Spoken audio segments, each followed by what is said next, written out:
بارک علی ابراہیم وعلی آل ابراہیم انک حمید مجید۔ خواتین و حضرات، وزیر اعظم پاکستان۔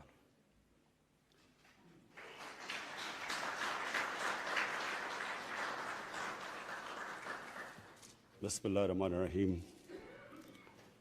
ایاک نعبد و ایاک نستعین۔ آج سے 35 سال پہلے میں نے فیصلہ کیا شوکت حرم کینسر ہاسپٹل بنانے کا، اور وہ کیوں فیصلہ کیا کہ اپنے گھر میں کینسر کی تکلیف دیکھی اور پھر دیکھا کہ کینسر کا کتنا مہنگا علاج ہے، اور پھر یہ دیکھا کہ پاکستان میں کوئی اسپیشلائز کینسر ہاسپٹل بھی نہیں، اور یہ ریئلائز کیا کہ ایک عام آدمی اگر ہاسپٹل ہوتا بھی تو اس کے پاس کبھی اتنا پیسہ نہیں ہونا تھا کینسر کا مہنگا علاج کروانے کے لیے۔ تو یہ وجہ تھی کہ پوری اگلے 10 سال میں نے اسٹرگل کی ہاسپٹل کھولنے کی، اور ہاسپٹل کھولنے کا مقصد کہ ایک ایسا ہاسپٹل ہو جس گھر میں کینسر کی تکلیف ہو وہ اس ہاسپٹل میں جا سکیں اور ان کو یہ فکر نہ ہو کہ ہمارے پاس کینسر کے مہنگے علاج کے پیسے نہیں ہیں۔ تو یہ وجہ تھی، اور جب کینسر ہاسپٹل کھلا آج سے 25 سال پہلے، تو مجھے اس کی سب سے بڑی خوشی یہ تھی، وہ بیچارے لوگ جو کبھی سوچ بھی نہیں سکتے تھے کینسر کا علاج کروانے کے لیے، وہ اس ہاسپٹل میں آج بھی آتے ہیں اور ان کا علاج مفت ہوتا ہے، اور ان کو مکمل طور پہ ایک وہ ٹریٹمنٹ ملتی ہے جو ایک طرف پیسے والے کو ٹریٹمنٹ مل رہی ہوتی ہے اور ایک طرف مفت علاج پہ ان کو ٹریٹمنٹ مل رہی ہے۔ کوئی ڈاکٹرز نرسز فرق نہیں کرتے انسانوں کے اندر، ایک ہی طرح کا علاج ملتا ہے۔ تو میں یہ سوچتا تھا تب کہ کبھی اللہ نے موقع دیا تو پاکستان میں ایک ایسا ہم سسٹم لے کے آئیں گے کہ غریب گھرانے کے اندر اگر کوئی بیماری ہوتی ہے اور ان کے پاس پیسے نہیں ہوتے تو ان کو پھر یہ فکر نہیں ہونی چاہیے کہ ایک طرف تکلیف ہے کہ گھر میں بیماری ہے اور دوسری طرف پھر اور بے بسی ہے کہ پیسہ ہی نہیں ہے اس بیماری کا علاج کروانے کے لیے۔ تو یہ ہماری تب جب میں پولیٹکس میں آیا میں نے کہا کہ اللہ ایک دن مجھے موقع دے گا تو میں یہ سب سے پہلے چیز کروں گا، اور میں جن گھروں کے اندر اس طرح کے واقعہ ہو چکے ہیں کہ گھر میں بیماری اور پیسے نہیں ہیں، وہ سب جانتے ہیں کہ میں کیا بات کہہ رہا ہوں۔ اس سے بڑی ایک گھر میں بے بسی کا عالم نہیں ہوتا، اور کینسر کے اور جتنا مہنگا علاج ہوتا ہے وہ بیچارے لوگ اپنا سب کچھ بیچ بیٹھتے ہیں، مقروض ہو جاتے ہیں، قرضے چڑھ جاتے ہیں گھر کے اوپر۔ وہ لوگ جو سفید پوش ہوتے ہیں وہ غربت کی لکیر کے نیچے چلے جاتے ہیں علاج کرواتے۔ تو یہ آج جو ہم آزاد جموں اور کشمیر کے لیے لانچ کر رہے ہیں ہیلتھ کارڈ، مجھے آج اس کی بہت خوشی ہے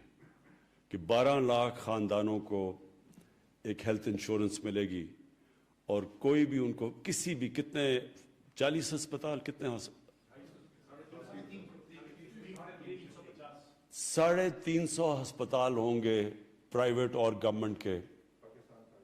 سارے پاکستان میں کہ وہ جا کے اپنے ہیلتھ کارڈ سے کہیں بھی جا کے اپنا علاج کروا سکیں۔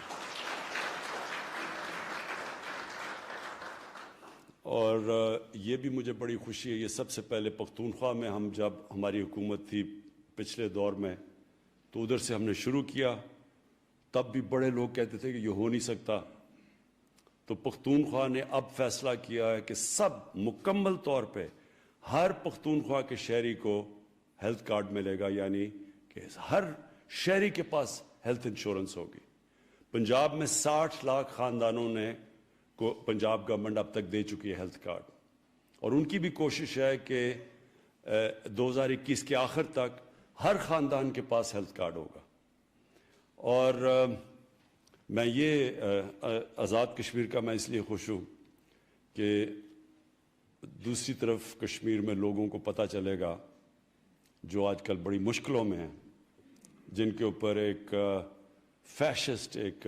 وہ حکومت جو سب سے زیادہ ظالم حکومت ہے مسلمانوں کے لیے اور کشمیریوں کے لیے، ان کو ایک پیغام جائے گا کہ دیکھیں ہم اپنے لوگوں کو کیسے رکھتے ہیں، کہ کس طرح کی ہم سہولت دے رہے ہیں. اور یہ آپ کو حیرت ہوگی کہ وہ ملک جو بڑے امیر ملک ہیں، ڈیولپڈ نیشنز جن کو کہتے ہیں، وہاں بھی یونیورسل ہیلتھ کوریج نہیں ہے. جو آج ہم پاکستان کرنے جا رہے ہیں وہ ادھر ان ملکوں میں بھی نہیں ہے جن کی پر کیپٹا انکم ہمارے سے بہت زیادہ ہے. تو یہ ایک بڑا ایک جرأت مند فیصلہ تھا ہماری حکومت کا کہ اتنا بڑا قدم اٹھانے کو، کہ ایک طرف قرضے چڑھے ہوئے ہیں ملک کے اوپر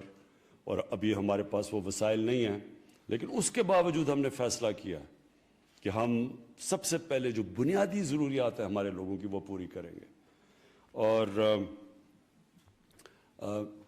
جب میں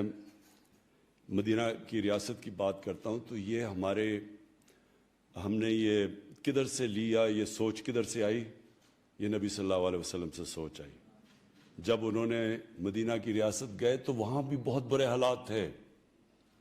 ان کے پاس اچھے وسائل، ان کے پاس وسائل نہیں تھے اس وقت، لیکن تب انہوں نے فیصلہ کیا کہ دنیا کی تاریخ کی پہلی فلاحی ریاست قائم کرنے کا. تو یہ لوگ کہتے ہیں کہ جی پہلے پیسے آئیں گے پھر فلاحی ریاست بنے گی. انہوں نے ثابت کیا کہ پہلے فلاحی ریاست بنتی ہے اور پھر پیسہ آتا ہے. یعنی کہ اللہ کی برکت آتی ہے جب آپ ایک دکھی انسانیت یا غریب لوگوں کی جب مدد کرتے ہیں، اوپر والا غریب کی دعا سنتا ہے اور پھر وہ خوشحالی لے کے آتا ہے. اور اگر آج آپ نے دیکھنی ہے خوشحالی، یعنی جو میں نے ساری دنیا میں پھرا ہوں، سب سے خوشحال جگہیں اسکینڈینیوین ملک ہیں. جو اسکینڈینیوین ریپبلک، یہ جو 3 ملک ہیں، ڈنمارک، سویڈن اور ناروے، آپ کو حیران ہوں گے دیکھ کے کہ وہاں کس طرح کی یعنی کیسی ایک فلاحی ریاست کام کرتی ہے. مکمل طور پہ ایک عام آدمی کی بنیادی ضروریات ریاست پوری کرتی ہے، اور وہاں اللہ کی برکت ہے. یعنی خوشحال وہ لوگ ہیں. وسائل پاکستان میں اور دنیا میں بہت زیادہ ہے ان سے، لیکن خوشحالی وہاں زیادہ ہے. اور میرا یہ ایمان ہے کہ اللہ جب دیکھتا ہے کہ ایک معاشرے کے اندر انصاف اور انسانیت ہوتی ہے تو اللہ کی برکت اس معاشرے پہ آتی ہے، وہ خوشحال ہوتے ہیں. اور انشاءاللہ ہماری یہی کوشش ہے کہ جب لوگ کہتے ہیں نا جی کہ میں پہلے کہتے جی ایشین ٹائیگر بنا دوں گا تو پتہ نہیں لاہور کو پیرس بنا دوں گا،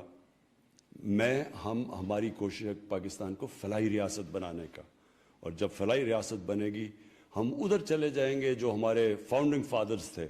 جو آبجیکٹیو ریزولوشن تھی پاکستان کی. وہ آج سے جب پاکستان بنا تھا آبجیکٹیو ریزولوشن میں لکھا تھا کہ پاکستان نے ایک اسلامی فلاحی ریاست بنی تھی. ہم اس سے دور چلے گئے اور اب ہماری کوشش ہے کہ واپس جو ہمارا مقصد تھا اس ملک کو بنانے کا، اس مقصد کے اوپر واپس آئیں. اور آج یہ بہت بڑا قدم ہم نے اٹھایا اس طرف.